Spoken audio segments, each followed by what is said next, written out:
On separate news, Wall Street stocks stumbled on Thursday, April 10th, on mounting worries over the economic impact of US President Donald Trump's multi-front tariff war. All three major US stock indexes suffered steep losses for fighting much of the previous session's gains as growing concerns over the escalating Washington-Beijing trade face-off dampened optimism over upbeat economic data and US-Europe trade negotiations. After Trump announced a 90-day tariff reprieve on Wednesday, the S&P 500 surged to 9.5%, the largest one-day percentage jump since October 2008. The tech-heavy Nasdaq soared 12.2%, notching its second biggest daily gain on record. Following the whipsaw of Wednesday's bounce and Thursday's sell-off, the S&P 500 remained well below levels before the reciprocal tariffs were announced last week. The Labour Department's Consumer Price Index report showed the prices consumers pay for a basket of goods unexpectedly edged lower in March, with core price growth cooling down 2.8% year-on-year, coming within 1 percentage point of the Federal Reserve's 2% inflation target.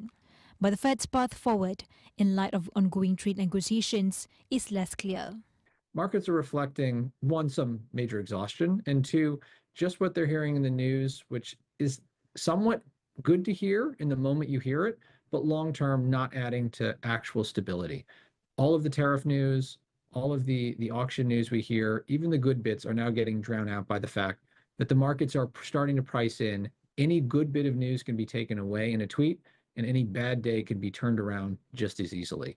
That instability makes prices weaker, and we're seeing that in markets today. We saw that in markets yesterday before the 90-day retreat happened, but we're going to see more stability until you have more good news propping it up, and eventually there'll be ample good news to keep things going up and to the right on our screens. Fed Governor Michelle Bowman said on Thursday that while the U.S. economy remains strong, the effects of Trump's trade policies are unclear. While Chicago Fed President Austin Goolsbee said rate cuts could resume once the uncertainty surrounding trade policy is resolved.